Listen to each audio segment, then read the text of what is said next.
If concentration is an art, then the surgeon must be the greatest artist. Good evening to everyone present here. I am Adish Joshi, serving as a treasurer at Cutting Edge Manipal. Before we start the event, I want to talk about Cutting Edge. Cutting Edge is India's first ever student run surgical society, which is dedicated to inspiring interest in the field of surgery amongst medical undergraduates. We conduct various skill based events, workshops on the basics of surgery, organize interactive quizzes, and host talks with successful surgeons around the globe. Through our intuitive workshops, we have been successful in teaching undergrad students skills and knowledge that they can utilize in their clinical postings as well. Now, I would like to welcome the panelists for today's events. Dr. Amith Alankar, who is a senior resident in the orthopedics department of Kasturba Hospital, Manipal, and Dr. Tirth Vasa, an anesthesiologist at Sir H.N. Reliance Foundation Hospital and Research Center in Mumbai. A little bit about today's event. SurJourney is a panel discussion explaining the working of any normal surgery, right from the admission of the patient in OT till when the patient is discharged. Today's event will feature a relatively simple surgical procedure on the upper limb, the details of which will be discussed in depth by our panelists today. To make this event even more interactive, we have added a polling system wherein a question might be asked regarding the ongoing surgery and its complications, and the participants are allowed to pick one out of four options and answer the poll. If you see a green dot on the top right corner of the screen, it means that there is an upcoming poll. Right about now, you will receive a link on the event WhatsApp group. Please click on the link and enter the code that will be displayed on your screen shortly. You only have to log in once. After that, the polls will update in real time. Guys, keep this in mind. Also, participants are requested to ask questions in the chat box anytime during the event. However, the panelists will answer the questions only at the end of the event. That's all from my side. Now on to you, Dr. Amith and Dr. Tirth. Thank you, Adish, for this short introduction. And we'll straight away jump into the case scenario. We usually typically get a patient, something like this, Mrs. X, 62-year-old female, presented to the hospital with a fall on the outstretched hand. That is quite typical because the fall in the outstretched hand is one of the most common type of injury that probably everyone would have experienced. And for some, it can be devastating. And they can come with a complaint of excruciating pain in the region of the right wrist. This particular patient has a history of rheumatoid arthritis. She's been on steroids for the same. She also suffers from diabetes mellitus from past 16 years, uncontrolled, controlled with medications and no associated complications. Had an episode of MI 2 years ago and underwent angioplasty with the insertion of drug-eluting stent. Currently on aspirin and atorvastatin, typical medications for cardiac patients, and the effort tolerance is moderate. So clinically, when we see such patients, we just don't see the patients. I just don't see the patient like a limb is walking to me. So I see a patient from head to toe. So it is a good practice to always examine the patient head to toe because the patient has sustained an injury. So what the patient can complain is obvious, but we tend to miss so many things because the patient will be pointing out to the point of pain. So it's always a good practice to do a head-to-toe examination. So that's what I have done now.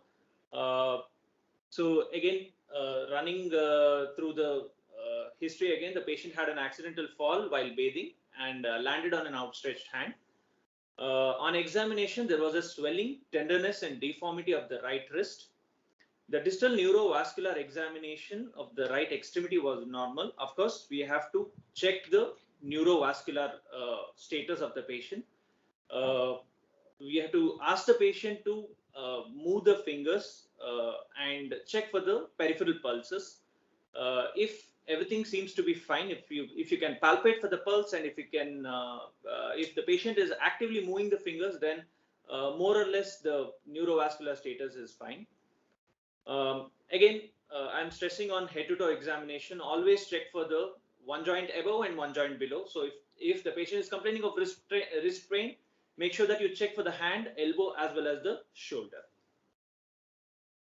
So we'll move on to a poll. I hope you guys are ready with the with your QR code or your link. I think the poll will be active in some time. Hang on to it.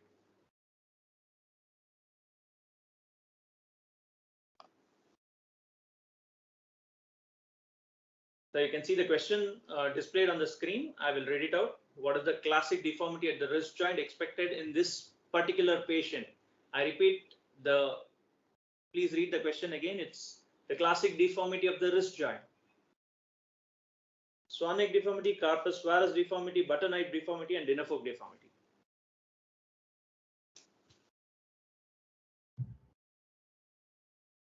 I want everyone to answer.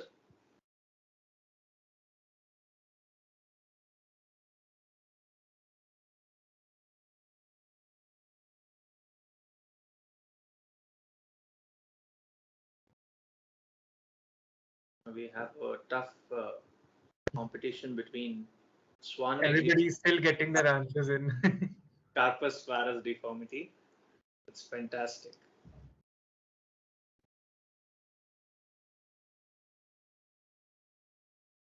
I repeat the question again for the 3 or 4 of the people who have not answered.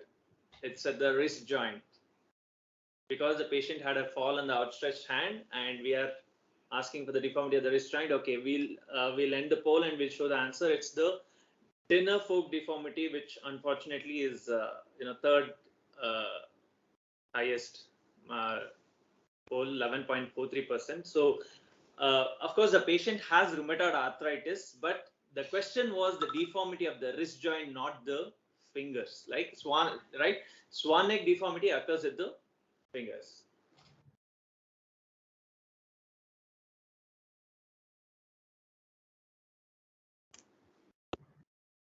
Yeah. So pre-operative diagnosis, we have to, of course, we have to take the relevant investigations. So when it comes to investigation in orthopedics, it's always X-ray will be the first choice. Following an injury, you have to check for the status of the bone. So you can see the X-ray displayed. So this is the wrist joint. These are the carpal bones. This is the radius. This is the ulna. And you can see here, there is a break in the continuity of the cortex. That's what the fracture, that's what the definition of the fracture is. So it's the break in the continuity of the bone, cortical bone. So this is the AP view, and this is the lateral view. In orthopedics, it's always 2 views. So AP and lateral view. The diagnosis is quite obvious. It's a displaced comminuted fracture of distal end of the radius of the right side. The following X-ray reveals a comminuted fracture of the right distal radius, which communicates with the articular surface. So it's an intra-articular fracture. So the fracture line is passing directly inside the articular surface. Once we have once we have diagnosed the patient, so we will ask our anesthesiologist to take a look at the patient, because from my side, I'm planning for a surgery for this patient. So I will hand over to Dr. Tirth from here onwards. Hello, everybody. Good evening. Thank you, Dr. Amith, for a wonderful presentation about the clinical situation of the patient. So I'll just be going through what we do prior to the surgery, and we'll divide it into 3 phases: the induction phase, the maintenance phase, and then the extubation or post-operative care phase. So let's go on the pre-anesthetic evaluation of the patient. So we always see the patient around, this is an elective case, so we'll see the patient one night, usually before the surgery in the evening during our rounds. So in the pre-anesthetic evaluation, this following details have been mentioned to us. The procedure to be performed are the right distal forearm bone fracture ORIF at the modified Henry's approach, the date of surgery, the age, the weight, and the height of the patient, and the BMI. So what I would like to do, since this is an orthopedic case, so I'll be going and asking about the associated injuries of the patient. It is kind of a secondary survey, because some injuries are not so apparent during the primary survey and might be missed. So this is a probably, a 62-year-old female. She might have associated injuries. So usually from head to toe, we look at the other injuries, like has she got any head injury? Has she got any ENT or nasal bone fractures or any other facial injury? Has she got any other long bone injury? Has she got any abdominal injury? And lastly, has she got any thoracic injury? And sorry, one more thing I forgot. Has she got any spine injury? So all these important injuries are important to be ruled out before we give any anesthesia to the patient and start the surgery. This will also determine our choice of anesthesia for the surgery.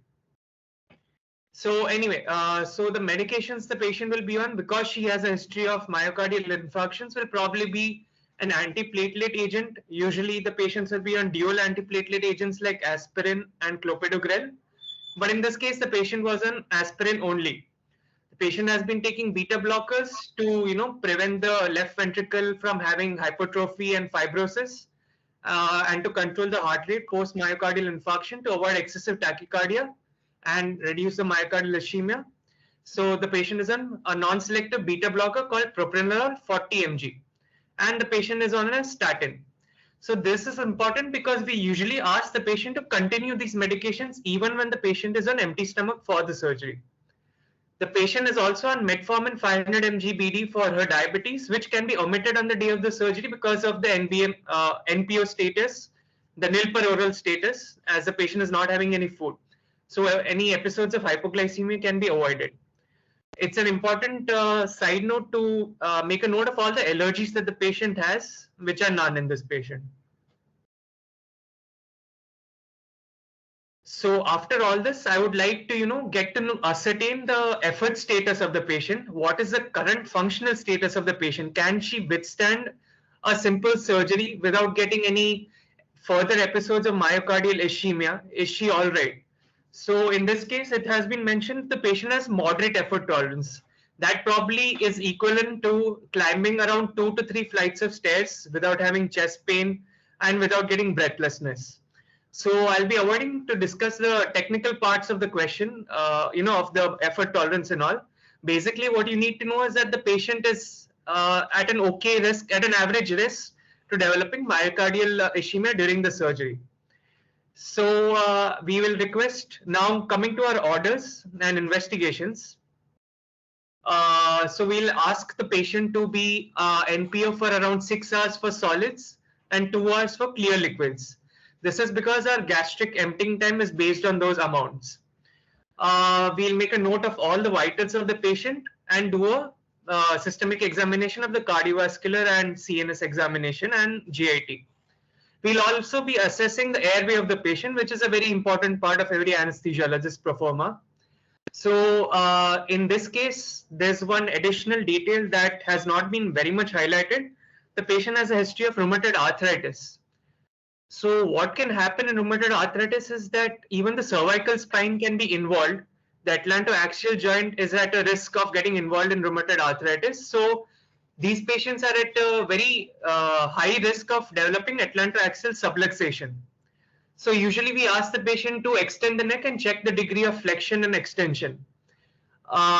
In case the patient is unable to extend the neck or she has cervical tenderness, we ask for a cervical spine lateral and AP X-ray, which in this case is not warranted as the patient does not have any active symptoms and the rheumatoid arthritis is controlled with her ongoing steroid medications. Secondly, in rheumatoid arthritis, the steroid dose which is used needs to be supplemented during times of surgery. Surgery is like a stressful period for the patient, so the adrenal suppression chances will be high. The patient will be reliant on the external steroids for having her stress doses. So we have to give additional doses to tide over this crisis period for the patient. So at the time of induction of anesthesia, we usually supplement the steroid dose according to the guidelines. I'll not talk about the guidelines, but in this case, we'll be giving around IV hydrocortisone 100 mg just before induction. Other than that, we'll be making a note of all the investigations which are routinely sent before the surgery. So in this case, she is a diabetic, so the most important investigations will be her fasting blood sugar and a glyco-HB to make sure that her glycemic control is adequate prior to surgery, which will affect her healing, wound healing, and intra-op surgical stress response. Other than that, we also have a panel of investigations like hemoglobin, hematocrit, platelet count, and her electrolytes. Electrolytes can be deranged in a diabetic patient, especially when the patient is on NPO status. So it's important to make a note of this electrolytes. And in cases of advanced diabetes where nephropathy is a common thing, we also need to know her creatinine, and her other electrolytes and kidney function tests. Other than that, we also need to have a baseline ECG and echo to make sure that she does not have any subtle myocardial ischemia or overt myocardial ischemia for this matter, in view of the recent history of MI. A stress test is usually not warranted in this case, as the patient is asymptomatic and the patient has had a history of past MI which is not in the immediate 4 weeks preceding surgery. So ECG and echo would be okay. If any suspicion of further myocardial ischemia comes up on the ECG and echo, then we can go for a stress test or a dobutamine stress echo.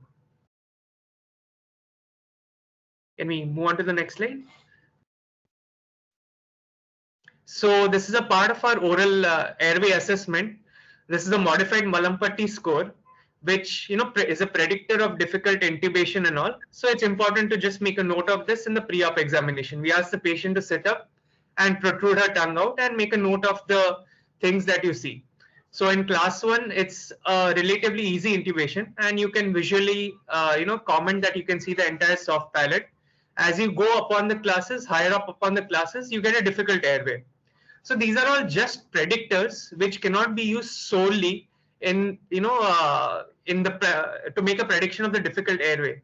This is also used in conjunction with many scales and validated other scales to ensure that the patient does not have a difficult airway which is unanticipated in the induction of anesthesia. So the other thing is that this patient is a rheumatoid arthritis, so it's very important to check her neck movements before proceeding for your anesthetic. You can go to the next slide.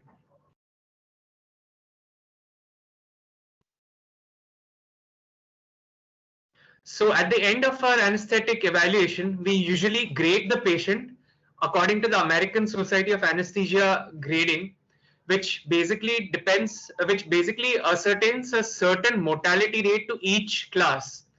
ASA 1, for example, is a normal healthy patient. As we go up, the mortality rate and the morbidity rate of the patients constantly keeps on increasing.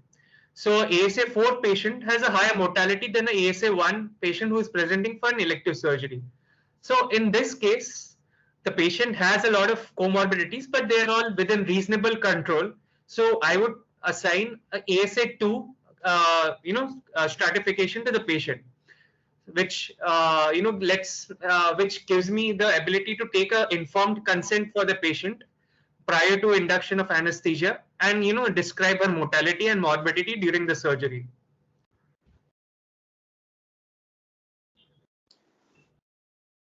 All right, at this point we have a poll coming up.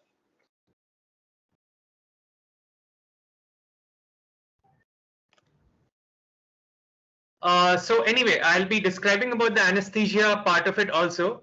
The prerequisites were, during your pre-anesthetic evaluation, you'll be taking your informed consent for whatever mode of anesthesia you'll be giving. So this is just a question to know how much you guys understand or have experience of any blocks or regional anesthetics. So I'll just read out the question. Which part or region of the brachial plexus is anesthetized in a supraclavicular brachial plexus block? So the mnemonic is of the brachial plexus: real tired men drink coffee. So roots, trunks, cords, or divisions, which part do you think is anesthetized? In a supraclavicular, please note the word supraclavicular.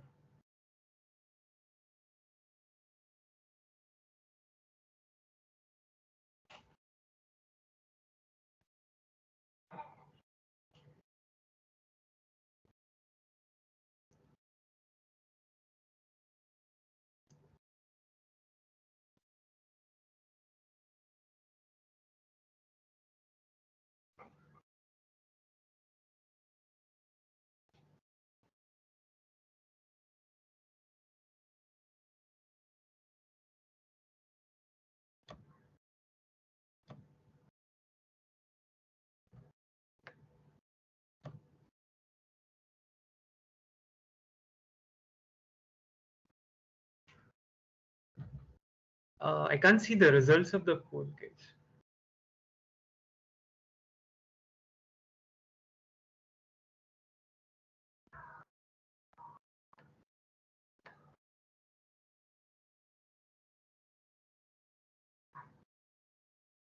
Okay. So most of you have answered it correctly. The correct answer is the trunks of the brachial plexus. So roots are usually anesthetized in the interscalene approach to the brachial plexus, and the cords and divisions are usually anesthetized in the other axillary approach of brachial plexus block.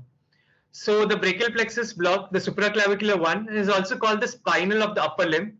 It is performed at the level of the trunks, where almost the entire sensory, motor, and sympathetic innervation of the upper extremity is carried.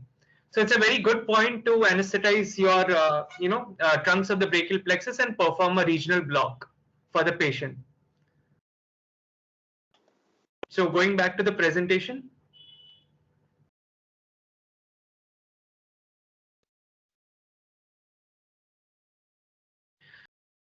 If it were up to me, I would be taking the consent for a regional block rather than having a general anesthetic, reasons which I'll be explaining you later. So as I said, the supraclavicular approach to brachial plexus block. Now we have our modern technology, and ultrasound has been a boon to giving all these blocks. And these blocks usually can be even performed in the pre-induction rooms, which we have separately, even at Kasturba Hospital. So a block is designated for regional anesthesia for surgery or post-operative pain control of the upper extremity, and is suitable for hand, wrist, elbow, and distal arm surgery. So this block basically, blocks all the important nerves of the upper limb, the median nerve, the ulnar nerve, and the radial nerve. Musculocutaneous nerve is sometimes, spared in these cases, so we'll have to anesthetize that a bit separately using our ultrasound. So we have taken a consent. We have made sure that everything is okay for a block. We have arranged the block room with the necessary equipment. We have taken a good, well-flowing IV cannula on the day of the surgery on the other side of the limb.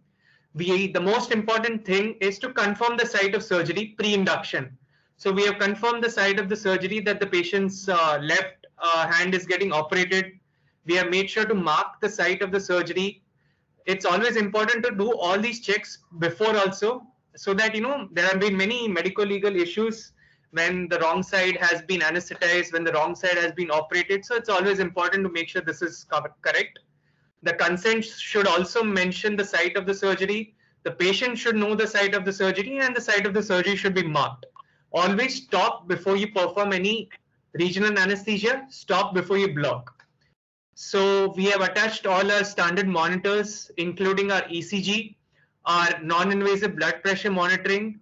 We have added some supplemental oxygen for the patient to feel comfortable.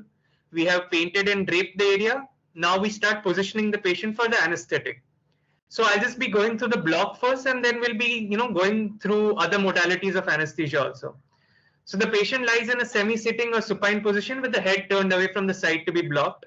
The shoulder is down, elbow is flexed, and the palm of the patient rests on the lap while it is turned towards his or her face. This is in the sitting position. We can always do this in the supine position, which is more comfortable for us.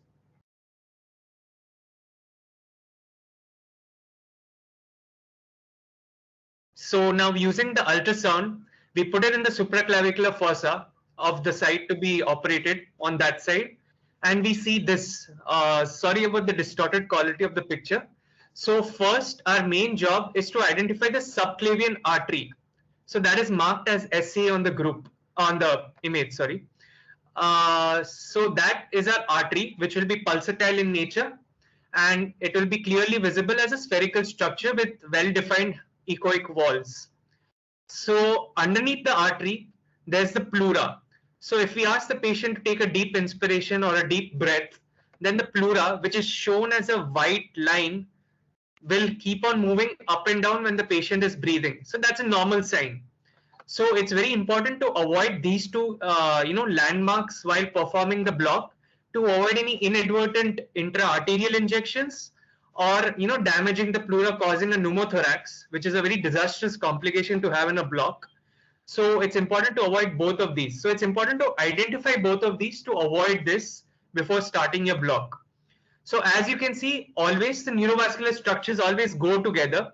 So you can see the trunks of the brachial plexus all around the artery at the 9 o'clock and 10 o'clock position around the artery marked as BP. So all these fascicles are, arranged in their own respective sheets, very nicely seen like a cluster of grapes appearance or a multiple snow cone appearance as it's called, as you can see here. They lie between the scalenii muscles, the medial scalenii muscle and the anterior scalenii muscle, as you can see marked as MSM on either sides of the nerves. So this is at the level of the first strip. You can also see the first strip in the diagram, in the image marked in the diagram. Okay. So you keep your probe fixed to this, position.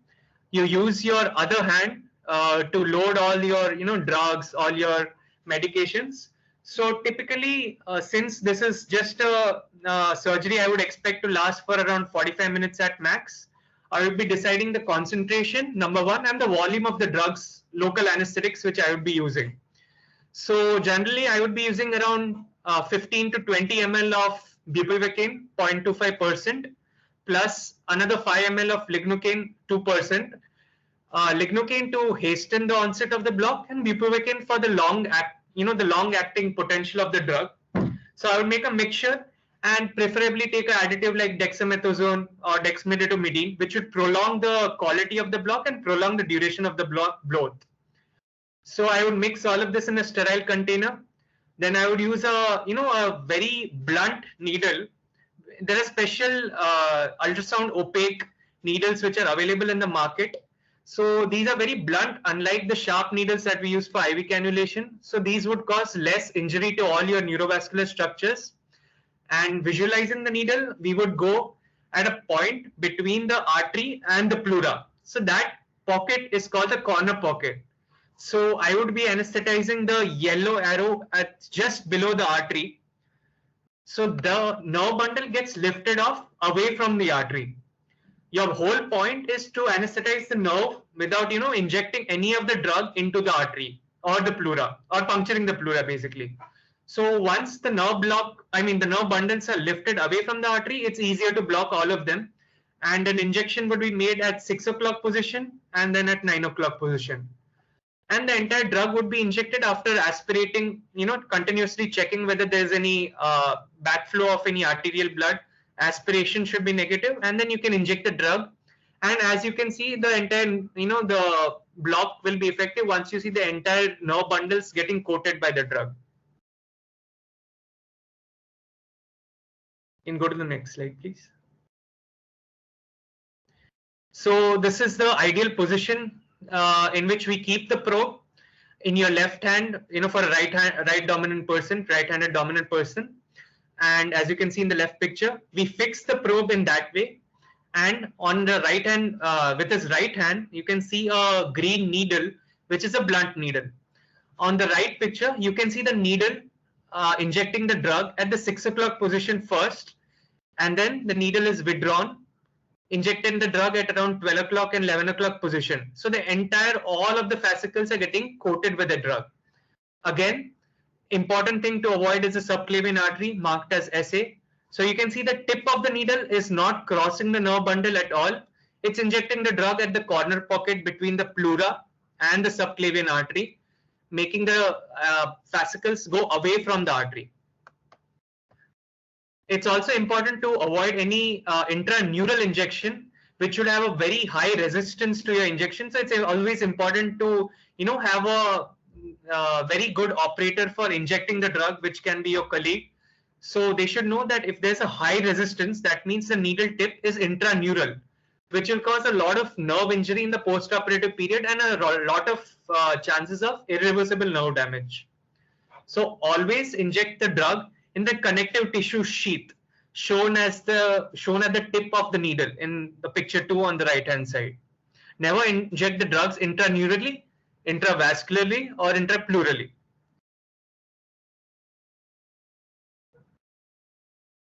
So complication, as always, there are a lot of complications with any procedure that we do. They vary between each technique and the volume of the local anesthetic use. They can include infection at the site, bleeding at the puncture site, especially on patients on a high dose of antiplatelets and anticoagulants, hematoma formation, which is the risks has been decreasing ever since the advent of ultrasound, vascular puncture, as I said, to the subclavian artery and the surrounding branches, nerve injury, as I said, if you inject intrafascicularly, intraneurally, pneumothorax if we puncture the pleura, local anesthetic systemic toxicity due to we always calculate the doses of the local anesthetics prior to starting our anesthetic. So around 3 mg per kg for levobupivacaine or bupivacaine and 7 mg per kg for lignocaine with adrenaline, and without adrenaline it comes up to 5 mg per kg. So our patient might be around 60 to 70 kg, so always we calculate it and then we take the same amount of drug. A lot of patients can have allergic reactions to the medications used because there are a lot of preservatives in the local anesthetics also. Next slide, please.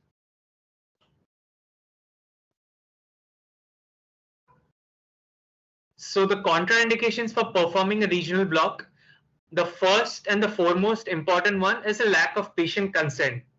If the patient is not willing, we should not do that procedure at all. No matter what the indication for the procedure is, it's always a better idea to have a well-informed patient consent. Patient should be comfortable. Patient should not be against your anesthetic decision at all. So if there's any active skin infections at the site of needle infections, active herpes infections, etc., which would introduce infection and cause a neuromyelitis possible picture later on. When nerve blockade would hinder the proposed surgery or desired post-operative neurological exam. So we should always, in orthopedic cases especially, they will want to ascertain the motor movements of the fingers, especially of the, after a surgery has been performed. So our nerve block should be aimed to create only a sensory blockade, not a motor blockade. So nowadays we have ropivacaine, which is a new drug which has come into the market. A few mLs of that can block only the sensory component, not the motor. So we generally have been shifting towards using that so our surgical colleagues can check the movements of the distal fingers as soon as possible after the surgery while keeping the patient pain-free and completely comfortable.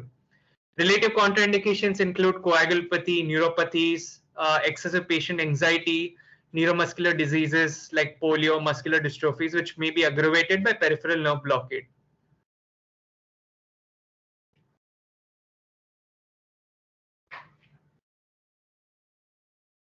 So these are the various approaches to anesthesia in this patient. I'm not saying my approach is the best or anything. Any approach would be comfortable for the patient, for the surgeon, and for the anesthetist. So my first plan in this patient would be plan A, which is a supraclavicular block with or without sedation. So the reason why I would choose this is that the patient has rheumatoid arthritis and a possible difficult airway in case a cervical spine is involved.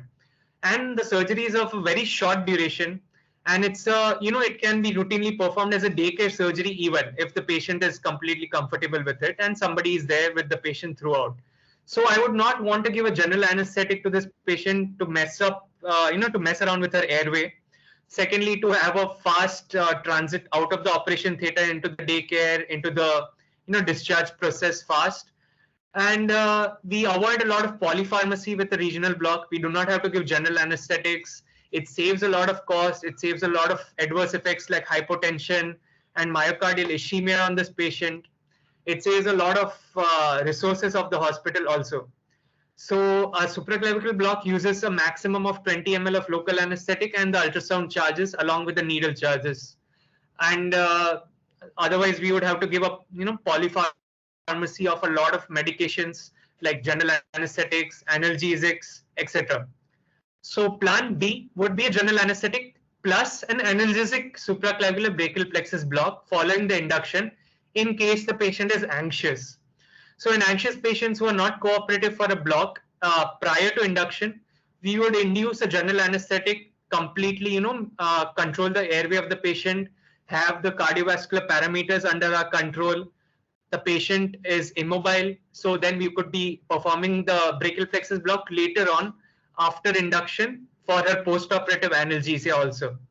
And plan C, as usual, if there's a contraindication to regional anesthetic, or USG is not available for your block, we can always just go ahead with a general anesthetic. We can just go for a short acting general anesthetic, which should be helpful in expediting the patient also. All right, we have one more poll with this slide.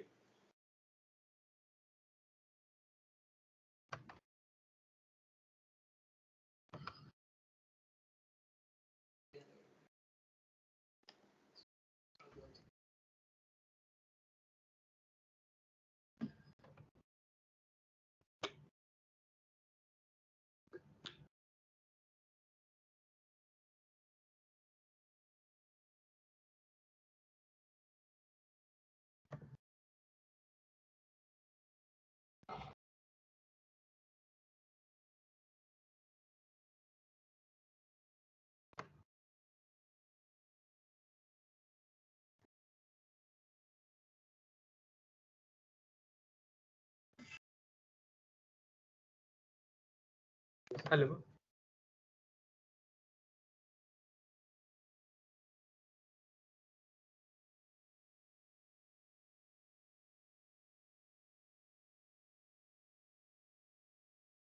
So the question is, which type of anesthesia is preferred when ultrasound guide is not available?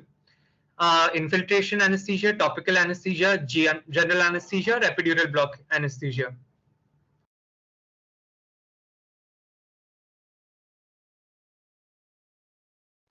So anyway, I'll be just going through it a bit fast because of shortage of time. So, and general anesthesia is most preferred when your ultrasound is not available, as giving a blind block is now outdated. We do not, as I said, we do not want to you do any damage to the arteries and the pleura, which are very important structures there. So I'm glad most of you got it correct. Handing it over to Dr. Amith now.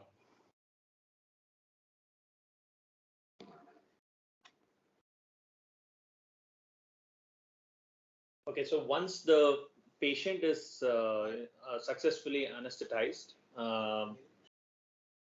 what we do is we now assess the patient again, confirm the site again, because there are a lot of medico-legal aspects surrounding this particular issue, wrong side getting operated, and all those things. So we confirm the site again, and we prepare the patient for what comes next. So what we do is we position the patient first. There are a lot of positioning of the patient based on what limb you are operating and what part of the limb you are operating. So here we are operating on the distal part of the forearm, that is the wrist. So we position the patient like how it is shown in the picture, in a supine position on a operation table, and we use something called as an arm board. So what you can see here is the arm board, and the shoulder is completely abducted to 90 degrees, and the forearm is completely supine. The forearm in supine position, and we apply pneumatic tourniquet high up in the axilla. So I'll just explain what is tourniquet in the next slide. Before we put any kind of incision, we have to paint and drape the patient first. So basically we are disinfecting the part where I am planning to put an incision.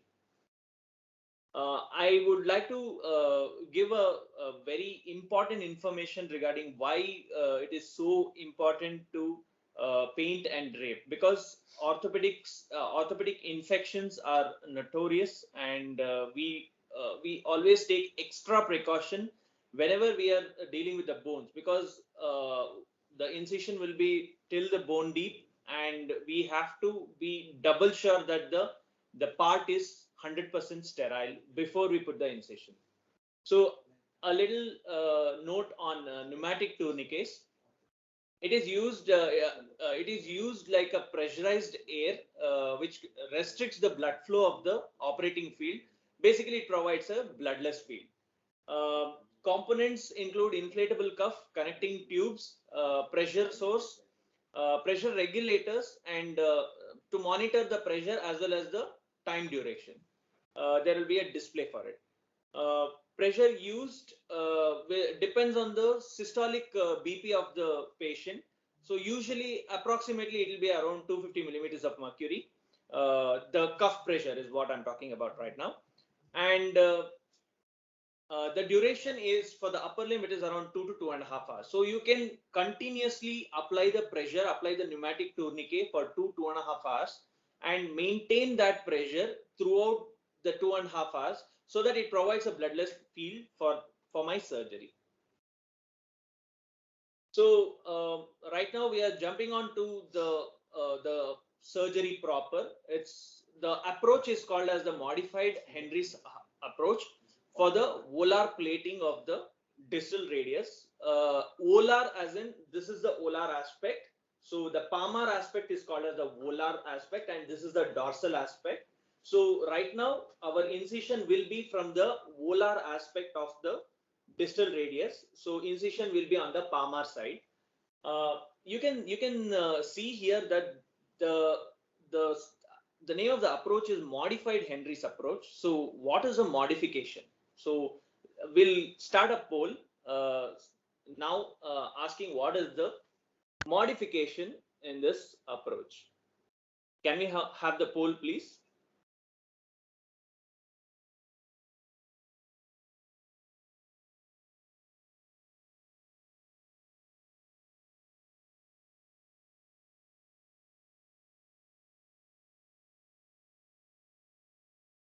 Yeah, so the approach says modified Henry's approach. So there is something called as a classic Henry's approach as well. So what is the modification from the classic Henry's approach? The modification what we are using right now, is it the plane between the flexor carpi radialis tendon and the radial artery, or is it between the brachioradialis and the radial artery? Or is it the plane between the ulnar artery and nerve, or on one side and the flexor tendon on the other side? Or is it the plane between the ulnar artery and the FCU, flexor carpi ulnaris?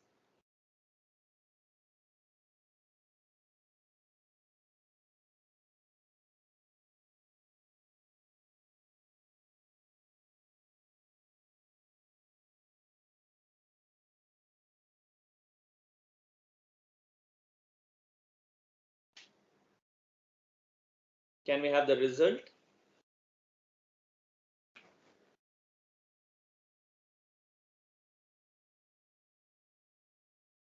Yes, so the modified Henry's approach is between the FCR and the radial artery. Most of you have gotten the answer right. So the classic Henry's approach was option B, that is between the brachioradialis and the radial artery. But the modification is better. The visual, the bone visual is better, and the approach is simpler. So now we have now we usually use the modified Henry's approach. So what is this modified Henry's approach? We'll see now.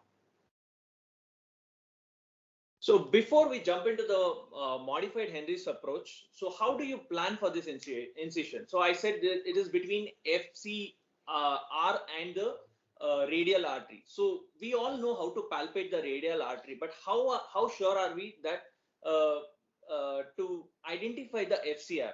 For that, if you know what is palmaris longus is a tendon which is very superficial at the wrist joint. So I have an exercise for you guys. Everyone can appreciate palmaris longus tendon on yourselves right now. I want you guys to do it on both the hands, both the wrists. So all you have to do is, it's called a Schaefer's test. All you have to do is you have to pinch the thumb and the little finger, like how you pinch with the thumb and forefinger, but pinch with the thumb and the pulp of the little finger, and pinch it hard as possible. and try to flex it in this position, like how I'm showing right now. Try to flex it. So you can see a tendon which is popping out. So that is the palmaris longus tendon. So I want you guys to do it on both the hands and be ready with the next pole, because palmaris longus is notorious for being absent, and it is absolutely normal being absent in most of the population across the world. So it is not a tendon which is there in everyone. So pinch the thumb and the little finger and flex it, or try to flex it, so you can see a tendon popping out. So that is the palmaris longus tendon. So let's take a look at the poll on how many of you have. So palmaris longus tendon is present on both sides. If you guys have palmaris longus on both the hands, both the wrists, so poll, the answer should be the first option. And if it is missing on the right side, if it is missing on the left side, or if it is missing on both the sides.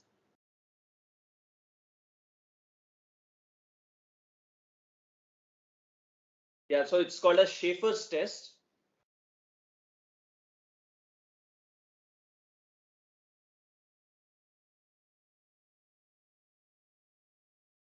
Let's take a look at the results now.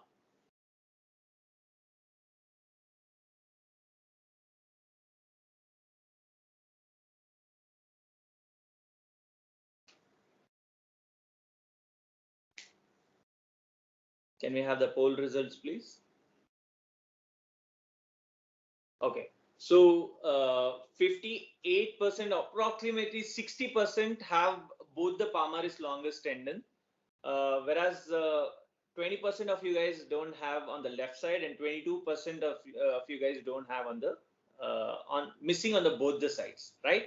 So according to the study conducted in India, approximately, do we have the poll for that question as well?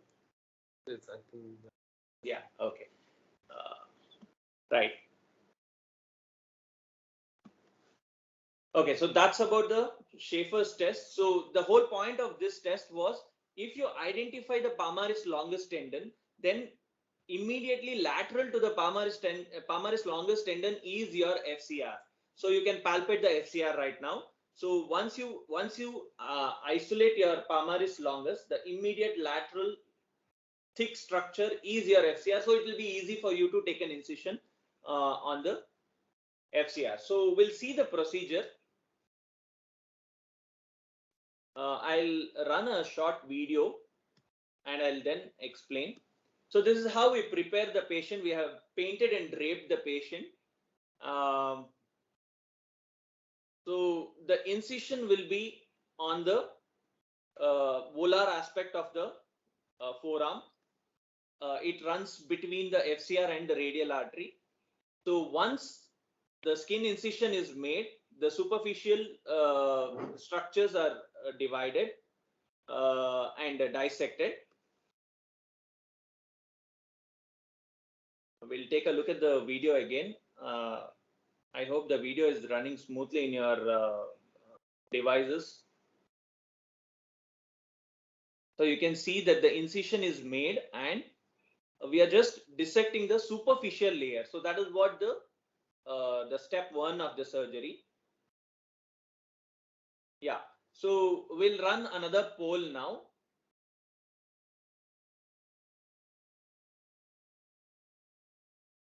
So I was talking about the palmaris longus tendon being missing in many of the population, and we saw in our poll as well that 20% of the people among the meeting, among the crowd that we have in this evening, 20% of you guys didn't have on both the sides. So let's see how many will get it right.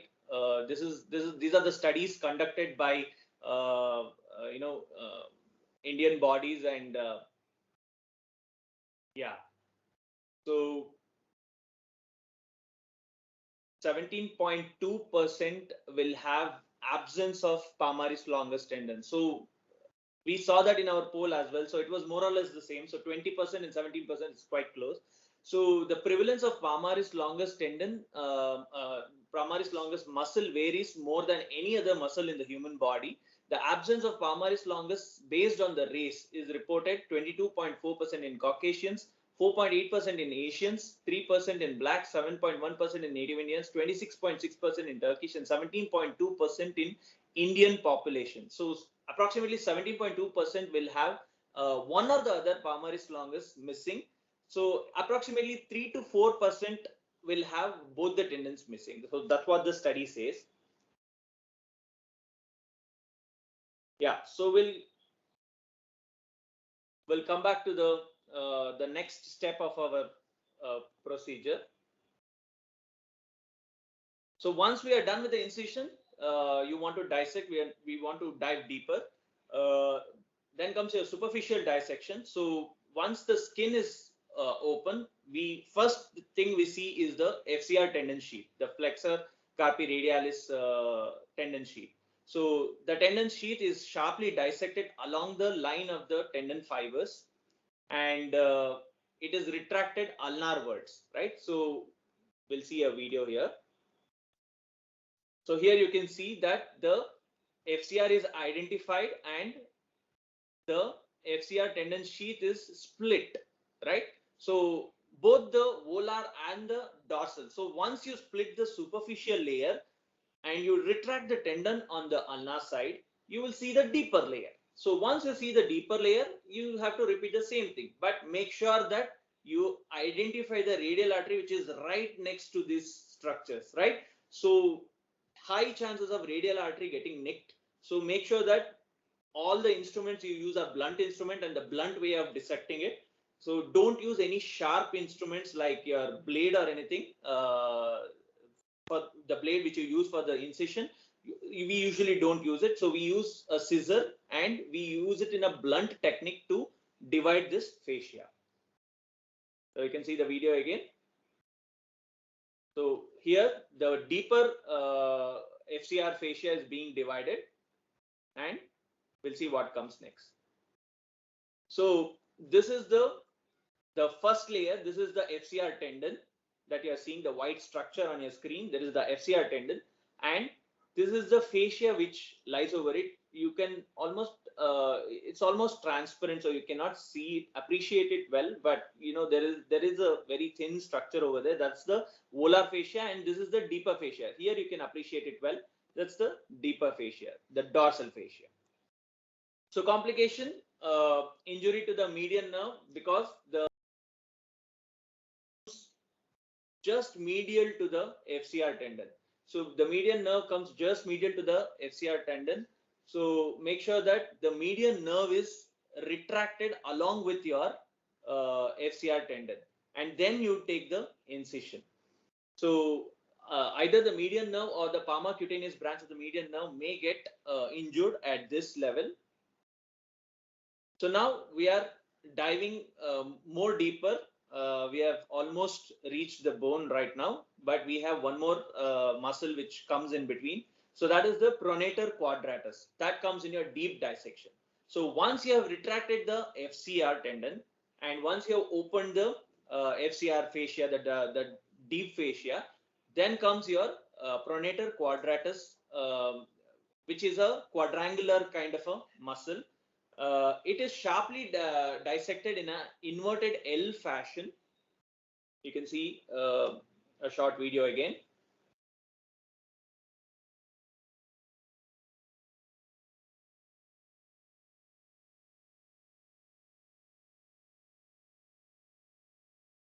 The pronator quadratus muscle is dissected in a inverted L fashion, and the muscle is retracted again ulnarwards. So whatever the muscle is cut, it should be retracted ulnarwards. So that is the part of the deep dissection. So you can see the picture here. So this is the FCR tendon which is retracted ulnar side. This is the radial side and this is the ulnar side. So your radial artery comes here. which is again behind the retractor, safe behind the retractor.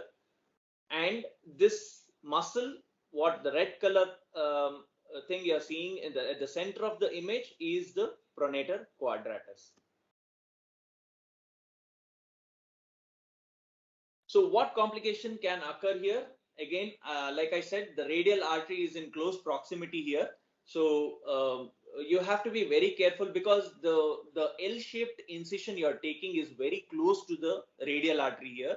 So make sure that you visualize the radial artery properly, retract it, and then take an incision. And again, you are using a very sharp inside knife. You are using a blade here to cut the pronator quadratus. So you have to be very careful when dissecting the pronator quadratus. So once you cut the pronator quadratus, there comes the volar surface of the distal radius. But the pronator quadratus is stuck to the entire part of the volar surface of the radius. So we have a special instrument called as a periosteal elevator. So we use this periosteal elevator to elevate the muscle from the volar aspect of the distal radius. So once you remove the muscle from the volar aspect of the distal radius, you can see the fracture line beautifully there. So I'll run two videos now. This is the pronator quadratus being cut in a L-shaped fashion.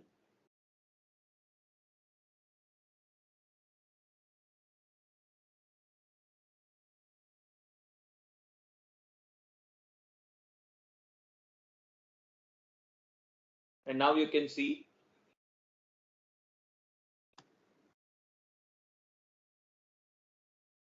so once the pronator quadratus is out of your way, you can directly see the fracture. So I hope everyone can appreciate that the fracture of the bone here, the breakage of the bone here.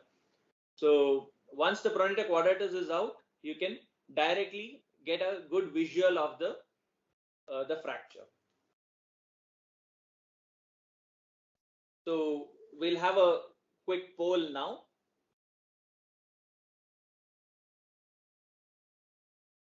So we are doing an open reduction and an internal fixation here.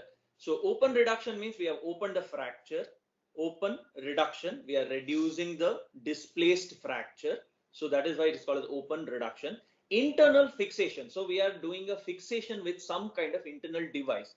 So the question is, what is the most common material used in orthopedic plates and screw manufacturing?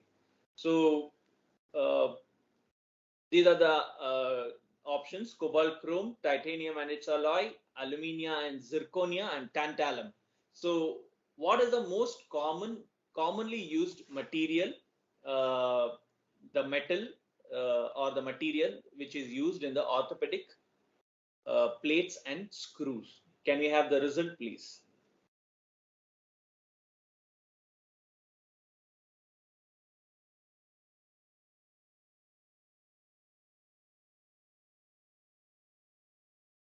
That's very good. Most of you have gotten the answer correct. It's actually titanium and its alloy. We of course use cobalt chrome alloys, alumina and zirconia, and as well as tantalum. Nobody has answered tantalum, but we use tantalum implants, but not for screws and plates. So for screws and plates, we mainly use titanium and its alloy. The explanation for the correct answer is the titanium alloys have a very good biocompatibility. They are very good in corrosion resistance. They resist corrosion very well inside the body, and they are basically inert to the body. They don't react with our soft tissues, and they are MRI safe. So once the implant is there, the patient, if he wants to get an MRI for some other reason, then it is MRI safe. And the Young's modulus of elasticity is closer to the human cortical bone. That means the stress and strain that the the implant goes through over a period of years is very much close to the bone, so it mimics the bone composition. So that's why titanium and its alloys are preferred in the orthopedic implants for plates and screws. So we have exposed the fractures, and now all we have to do is we have to put the implant. That's all. So once we have exposed the fracture, we have to reduce it. So the reduction happens when you supinate the proximal fragment. So once we have the control of the proximal fragment, we just supinate it, and of course we are seeing the reduction in our naked eye. So that's why it is called as an open reduction, and providing a gentle manual longitudinal traction along the thumb and the forefinger. So one of the assistant can hold the laser pointer.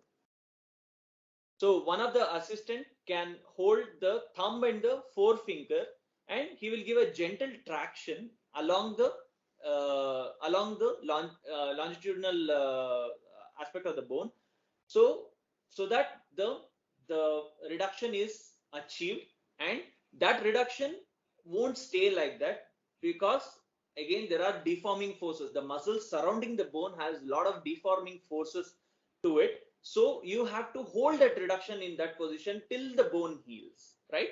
So that, and for us to conveniently put a plate on it, we put 1 or 2 K wires. So these are K wires. What you are seeing is the K wire, and this is the fluoroscopy image intraoperatively that we get to check the reduction.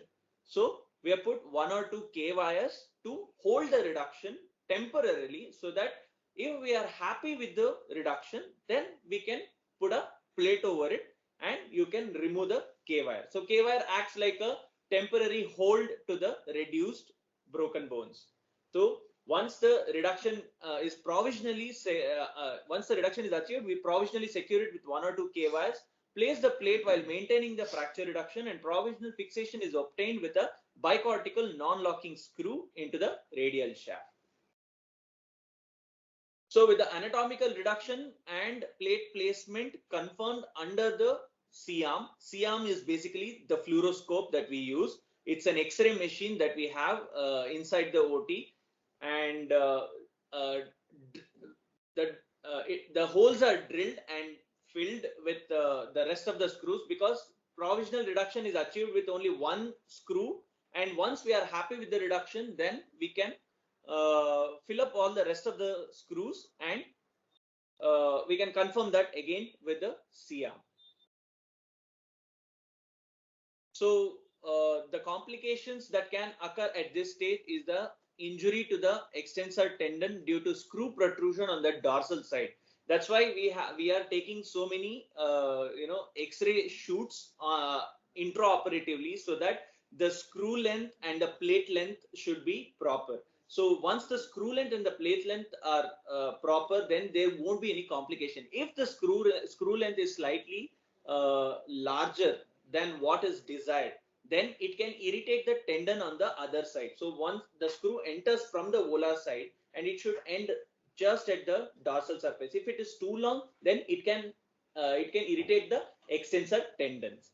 And of course, if you don't angulate the screw properly, if you angulate it obliquely, too much obliquely, then it can enter the joint, and it can affect the joint movement also. So this is how the plate, once it is applied, it is confirmed with the multiple view X-rays, that is anteroposterior view, lateral view, oblique view, 10-degree lateral view, a dorsal horizon or a sunrise view can also be taken for the confirmation. So here the anterior posterior view and the 10-degree lateral view is most important. That gives a very good image of that gives a very good picture of where the screws are and where the plate is situated and how long the screws are. So you can see here that the screw is slightly longer than the cortical bone on the other side. So this may actually irritate the tendon on a long run, because the implants that we have put today will stay at least for 1 to 1.5 years, right? So we cannot remove the plates for 1 to 1.5 years till the bone completely is united. So again, once you are happy with the plate fixation, once you are happy with the reduction, and once you know whatever the bone reduction has to be achieved is achieved, then we repair whatever we have cut. So pronator quadratus muscle was cut, so we are repairing back to its original position. And whatever the fascia is, I usually don't prefer suturing the fascia, because the fascia can become very tight when you're suturing. So I don't prefer suturing back the fascia. Whatever the FCR, volar and the dorsal fascia that has been cut, you can leave it as such, because whatever the hematoma which gets collected, whatever the post-operative edema which gets collected, that can cause some complications in the end. So make sure that you reattach the pronator quadratus muscle, but you can leave the fascia open. There won't be any issues with that. And you can do a subcuticular suturing and a skin suturing.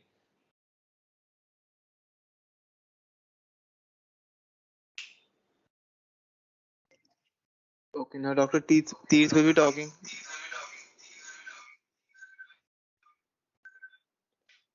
Yes, Dr. Tirth will be talking about recovery from anesthesia. Yeah. So now your surgery is done. Usually, after the surgery is done, the surgeon asks to deflate the tourniquet, which is an important point in anesthesia. This is because all the metabolites which are going through anaerobic metabolism in the muscles due to the lack of blood supply all get flushed back into the systemic circulation once the tourniquet is released, and can cause hypotension, and along with a lot of other changes also.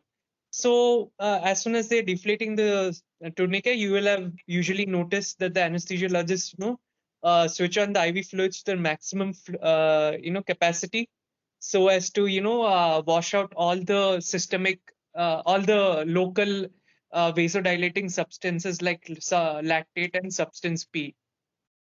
There'll also be a local metabolic acidosis produced because of the ischemia to the surgical site.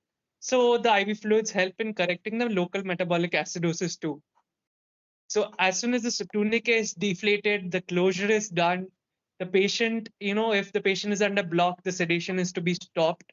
The block is to be assessed again before shifting the patient to the post-operative room for recovery. All your monitors are detached. Then you can transfer the patient to the post-operative room. In cases of a general anesthetic, we usually switch off our volatile agents like desflurane, halothane, isoflurane, sevoflurane, whatever we use, and we allow the patient to be fully awake, fully reversed from the neuromuscular blockade agents that we use during the surgery, and having a good cough reflex. And he can maintain his airway without any additional support. So we usually switch off the general anesthetic and extubate the patient or remove the supraglottic airway device, and then shift the patient with supplemental oxygen to the post-operative room unit for recovery. So in cases of a general anesthetic, the patient may have nausea and dizziness as the patient is slowly, washing out all the volatile agents. So the patient, as I said in the starting, that the patient is usually admitted for these daycare surgeries. So it's very important to have a good selection of your anesthetic agents. We always use a short acting anesthetic agents which quickly wash out or are eliminated from the body for a rapid recovery to normal function. All those old days of using halothane and volatile anesthetics are slowly coming to an end, as in the UK and the US, in now India also, we are switching over to total intravenous anesthesia rather than an inhaled anesthetic. We use many combinations of propofol and fentanyl to ensure that the patient is, quickly back to his normal neurological function post-operative. So the patient has to have some, restrictions after a general anesthetic. The patient should be avoiding alcohol and driving for the next 24 to 48 hours. The patient should be accompanied by a relative who can take the patient home and ensure his safety in cases of a daycare surgery. There are possibilities that a sore throat may occur due to the endotracheal tube being placed. So the patient has to be advised warm saline gargles and nebulizations post-operatively in that case. Control of bowel and bladder movements may be affected till the anesthesia completely wears off. Patient might have some incontinence in case of a spinal anesthetic, overflow incontinence. So patient might have to be drained. Patient's bladder might have to be drained. Patient might have discomfort because of a distended bladder. All this needs to be addressed in the post-operative period. Once the patient is completely neurologically back to his senses from the anesthetic state, fully awake, maintaining room air saturation and his hemodynamics as the pre-operative period, we generally shift the patients out to the ward. As you very well know, in our Kasturba hospital, we have our ICU 4 for our post-operative cases where we keep the patients for usually around 2 to 4 hours, and then we shift the patient off to the ward without any monitoring in the ward. So that's why it's important to have a short period of monitoring before shifting them out to the ward. And a lot of post-operative complications can also happen, like hypoxia, hypotension. All these needs to be addressed in the post-operative period. That's why we have our post-op care units just next to the OT where an anesthesiologist can intervene. Next slide, please.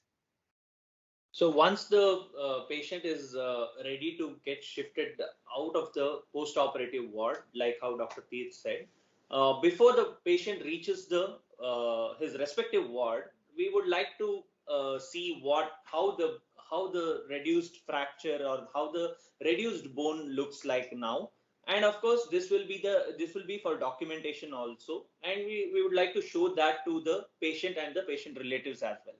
So again, same drill. We take two views, AP and lateral, anteroposterior and lateral view. So here you can see the first image that I showed there was a discontinuity in the bone and the anatomy was altered. Here the anatomy is back in its original form. So this is the distal end of the radius and this is the distal end of the ulna. And this is the plate, the T-shaped plate, and these are the screws, right? So what you can see here is the skin stapler, and this is the drain tube. So these are the things that we keep inside for 24 hours to 48 hours, so that whatever the excess hematoma gets collected can get drained out of the drain tube, so that it acts like a form of a pain relief for the patient also, and it avoids certain complications like compartment syndrome. And skin staplers will stay for approximately 10 to 15 days. And once there is no signs of any infection, or once there are good signs of healing, then we can do a removal of the skin stapler after 10 to 15 days. So what I believe is movement is life. So far, my job has been only 50%. The other 50% of the job will be rehabilitation. So we have just brought the broken bones to its original form, but we have to restore its original function, right? So the patient has to get back to his original activity, whatever the activity was before the injury. Patient has to get back to the real activity. So for that, it has to be gradual. Active finger, wrist and elbow range of motion exercises will be taught on day 1 of the surgery. Because day 0 patient will be in pain, or patient will have the drain tube and a very thick bandage around it. So we will just give rest on day 0.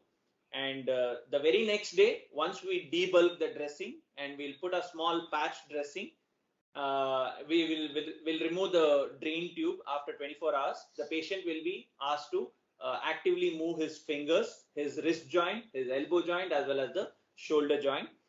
And he'll be allowed light activities for approximately 4 to 6 weeks, because it always takes 4 to 6 weeks for the callus formation. There is a soft callus formation. So only light activities are allowed for 4 to 6 weeks. and to protect whatever the reduction that we have achieved and whatever the bone is still healing, right? So to protect that, we will give a wrist and forearm brace. It looks something like that. You must have seen in few patients wearing it in the OPD as well. So we advise them to wear that whenever they are doing that whatever the light activities that we have allowed them to do, like lifting a tumbler or holding a book or turning pages, something like that. We advise them to wear the wrist brace when they are doing the light activities and remove it when they are doing active exercises. And of course, avoid heavy weight bearing for 3 months, because it takes 3 months for hard callus to form. So once the hard callus is formed, then the plate is not bearing the weight, the bone will start taking the weight.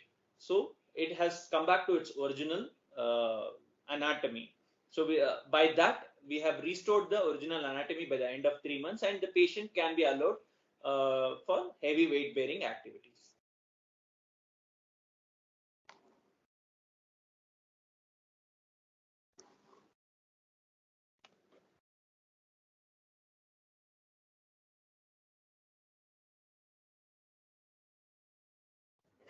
Good evening, everyone. I am Manan Chawda and I'm the president of Cutting Edge Manipal.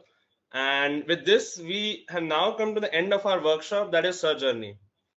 I would now like to request you all to drop your questions or any doubts that you may have regarding the same in the chat box, and we will be glad to answer them.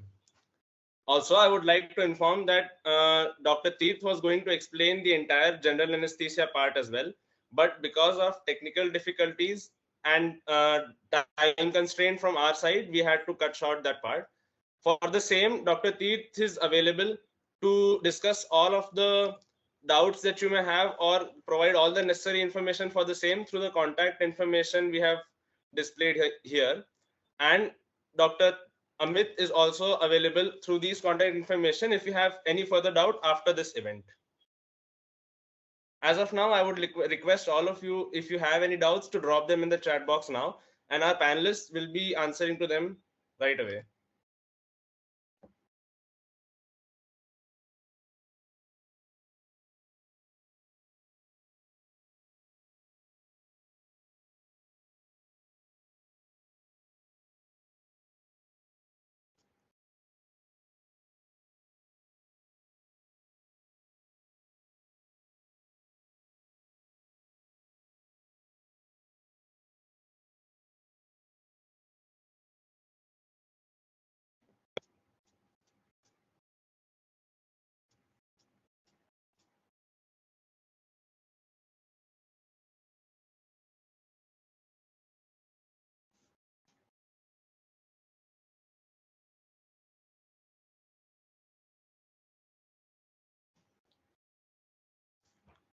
Please drop the doubts that you may have in the chat box now.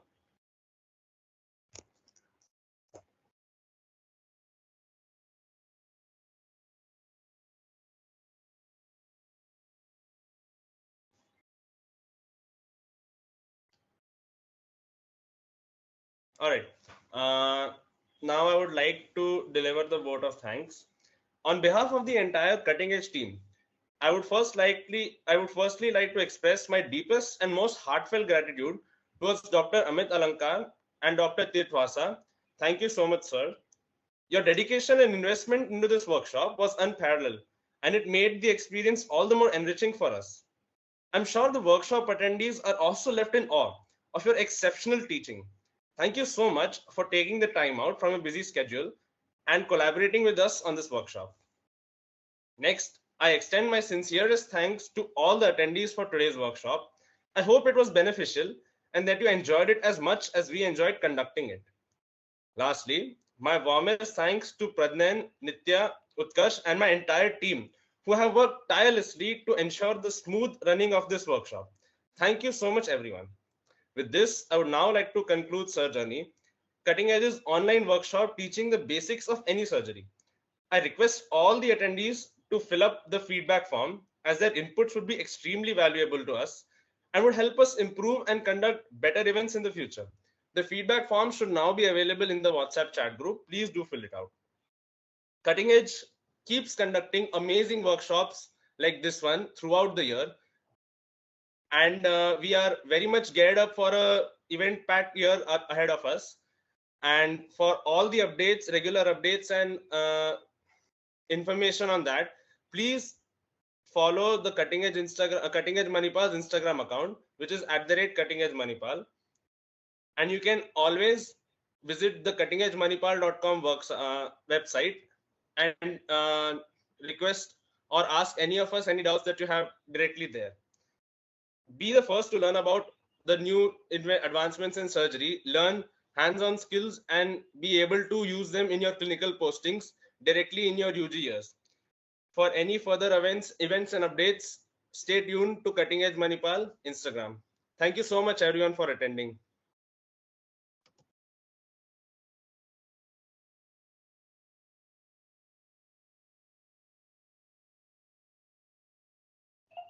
Thank you everyone for listening to us. It was a really nice event conducted by the entire team, and really had fun, talking to all the undergraduates here who might be listening. So if you have any doubts regarding anesthesia, anything else, you can feel free to drop a text or just a mail or anything. And it's always a pleasure to be associated with Cutting Edge over these years, especially now that I'm away from Manipal, miss Manipal and Cutting Edge a lot. Cutting Edge has helped me a lot during my formative years. All the basic procedures like laryngoscopy, intubation, spinals, all that has been taught by Cutting Edge, and I'm really in gratitude to them. Thank you all. I would like to convey my best wishes to the entire team. Thank you so much for conducting this. It was very interactive, and the poll thing was a very brilliant idea. So that it keeps everyone engaged and focused in the seminar. And of course, the team they're enthusiastic, and they want something to do with with a great focus. So I would like to thank everyone again. On screen and behind the scenes, there are so many people involved in this, and I've been in close touch with everyone, and all of them were equally excited, and they responded very quickly in whatever the modifications that we told, and it was a fun experience for us, and I hope that I'll get more opportunities like this in future as well. Thank you.